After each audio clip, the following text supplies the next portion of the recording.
Creative কম্পিউটারের পক্ষ থেকে জানাই আন্তরিক শুভেচ্ছা। প্রিয় শিক্ষার্থী, এই টিউটোরিয়ালে আমি দেখাবো কিভাবে আপনি স্ক্যান নির্দেশনা দিবেন। তো স্ক্যানার কম্পিউটার একটি গুরুত্বপূর্ণ ডিভাইস। আমাদের অনেক সময় ছবি বা ডকুমেন্ট স্ক্যান করার প্রয়োজন হয়। হ্যাঁ প্রিয় শিক্ষার্থী, এই টিউটোরিয়ালে আমি ফটোশপের মাধ্যমে স্ক্যান প্রক্রিয়াটি কিভাবে আপনারা দিবেন আমি সেটাই দেখাবো। তো আমি এখানে কিছু ছবি স্ক্যান করে আপনাদের দেখাবো। এজন্য আমি প্রথমেই আমার স্ক্যানার যে ডিভাইসটি রয়েছে তার গ্লাসে আমি কিছু ছবি রেখেছি। তো এজন্য আপনারাও একই পদ্ধতিতে আপনি যে ছবি বা অথবা ডকুমেন্ট স্ক্যান করতে চান সেটি কিন্তু আপনার স্ক্যানার মেশিনের যে গ্লাস রয়েছে সেই গ্লাসের উপরে আপনি সঠিকভাবে রাখবেন, অর্থাৎ আপনার ছবির অংশটুকু যেন গ্লাসের উপরে থাকে। যাই হোক প্রিয় শিক্ষার্থী, এবার যে কাজটি করব সেক্ষেত্রে অ্যাডব ফটোশপে আমি যেহেতু স্ক্যান প্রক্রিয়াটি দেখাবো, এক্ষেত্রে আমি স্টার্ট বাটনে ক্লিক করলাম। ক্লিক করার পর অল প্রোগ্রাম, এক্ষেত্রে অ্যাডব ফটোশপ। প্রিয় শিক্ষার্থী লক্ষ্য করুন এখানে অ্যাডব ফটোশপ, আমি এটিতে ক্লিক করলাম। ক্লিক করার পর কম্পিউটারে অ্যাডব ফটোশপ সফটওয়্যারটি রান হবে। তো প্রিয় শিক্ষার্থী, ফটোশপ সফটওয়্যারটি যখন রান হবে তখন রান প্রক্রিয়া শেষ করার পর এখানে ফটোশপ ইন্টারফেস দেখা যাবে।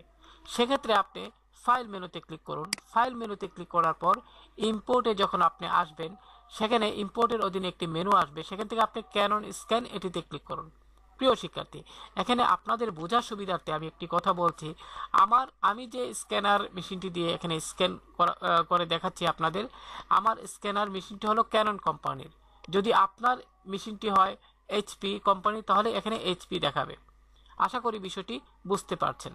যাই হোক, আমি আমার ক্যানন স্ক্যান এখানে ক্লিক করলাম। ক্লিক করার পর স্ক্যানিং মেশিনটি তার প্রক্রিয়া শুরু করবে। তো এখানে আসার পর লক্ষ্য করুন এখানে সিম্পল মোড এবং অ্যাডভান্স মোড। আপনি এখানে অ্যাডভান্স মোডে ক্লিক করুন। ক্লিক করার পর এখান থেকে পেপার সাইজ হিসেবে আপনি A4 সিলেক্ট করুন। তারপর আউটপুট রেজলিউশন হিসেবে আপনি এখানে 300 টাইপ করুন। এবার আপনি প্রিভিউতে ক্লিক করুন। প্রিভিউতে ক্লিক করার পর স্ক্যানার মেশিনে আমি যে ছবিগুলো রেখেছি সেগুলো প্রিভিউ আকারে এখানে দেখাবে। লক্ষ্য করুন এখানে দেখা যাচ্ছে।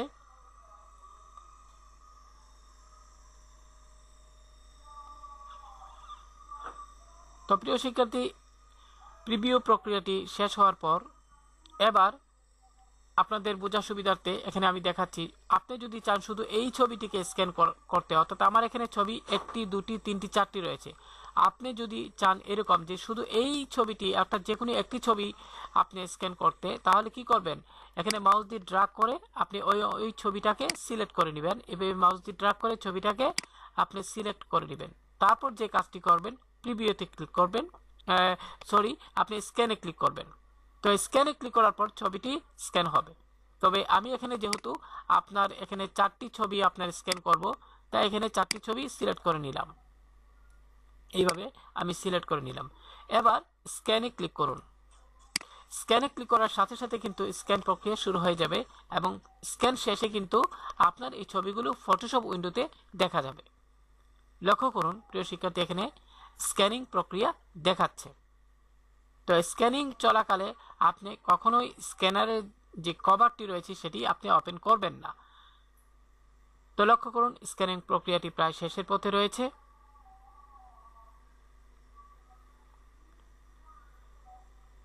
তো স্ক্যান প্রক্রিয়ার শেষ হওয়ার পর কিন্তু আপনার এই ছবিগুলো ফটোশপে আপনার দেখা যাবে। খেয়াল করুন এখানে আমি একটু আগে যা বলছিলাম, ফটোশপ উইন্ডোতে এই ছবিগুলো দেখা যাচ্ছে। এমন অবস্থায় প্রিয় শিক্ষার্থী, এই যে এখানে আপনার স্ক্যানারের যে একটি উইন্ডো রয়েছে সেটি আপনি ক্লোজ করে দিবেন। এখানে ক্লিক করে এখানে ক্রস চিহ্নিত স্থানে ক্লিক করুন, তাহলে উইন্ডোটি ক্লোজ হয়ে যাবে। তো চলুন মূল বিষয়ে আসি। এখানে স্ক্যান করার পালা তো শেষ। এবার মনে করি আপনি এই ছবিটিকে আপনি আলাদাভাবে ক্রপ করতে চান। সেক্ষেত্রে আপনি এই অংশে রাইট বাটন ক্লিক করুন এবং ডুপ্লিকেটে ক্লিক করুন। প্রিয় শিক্ষার্থী, এবার ওকে বাটনে ক্লিক করুন। তাহলে এটির একটি ডুপ্লিকেট কপি তৈরি হবে। এবার যারা ফটোশপ ব্যবহার করেন তারা অবশ্যই বিষয়টি জানেন। এখান থেকে ক্রপ টুলে ক্লিক করুন। ক্রপ টুলে ক্লিক করার পর এই ছবিটিকে আপনি এইভাবে সিলেক্ট করুন। সিলেক্ট করার পর আপনি এখানে সঠিক চিহ্নিত স্থানে ক্লিক করুন, তাহলে ছবিটি ক্রপ হয়ে যাবে। এবার ইমেজ মেনু থেকে রোটেট ক্যানভাস, এখান থেকে 180 ডিগ্রি দেন, তাহলে ছবিটি স্বাভাবিকভাবে প্রদর্শিত হবে। প্রিয় শিক্ষার্থী, এভাবে আপনি প্রত্যেকটি ছবি কিন্তু ক্রপ করে করে এভাবে আপনার এডিট করতে হবে।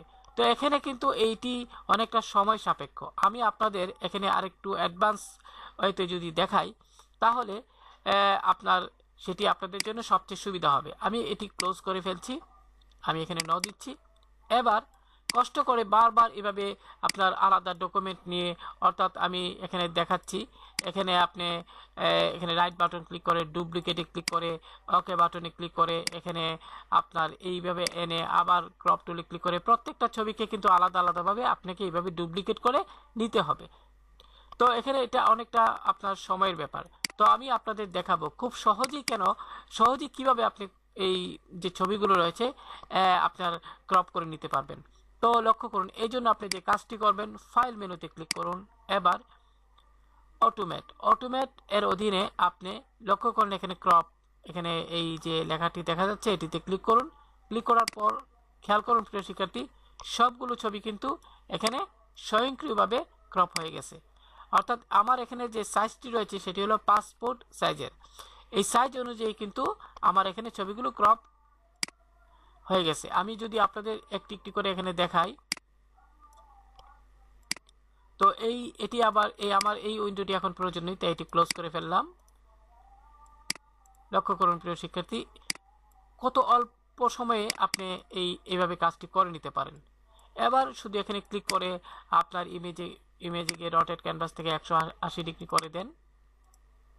তো এখানে সবগুলো ইমেজ মেনু থেকে রোটেট ক্যানভাস এবং 180 ডিগ্রি এটি করে দিলে ছবিগুলো স্বাভাবিকভাবে আপনার দেখাবে। তো অল্প সময়ের মধ্যে প্রিয় শিক্ষার্থী লক্ষ্য করুন ছবিগুলো কিন্তু ক্রপ হয়ে গেল, নতুবা কিন্তু মাউস দিয়ে ক্লিক করে করে তারপরে কিন্তু সবগুলো ছবিকে আলাদাভাবে ক্রপ করতে হতো, যা অনেকটা সময় সাপেক্ষ। তো প্রিয় শিক্ষার্থী, আশা করি টিউটোরিয়ালটি আপনাদের ভালো লাগছে এবং আপনারা যারা প্রতিদিন এই স্ক্যানার ডিভাইসটি ব্যবহার করেন তাদের ক্ষেত্রে এই টিউটোরিয়ালটি আপনাদের খুবই উপকারে লাগবে। তো আপনারা সবাই ভালো থাকুন। তো এখানে একটি কথা বলা প্রয়োজন, আমি যে নির্দেশনাটি দিয়েছি সেটি আপনার ফটোশপের যে কোনো ভার্সনে আপনারা নির্দেশনাটি দিতে পারবেন। আল্লাহ হাফেজ, ভালো থাকুন।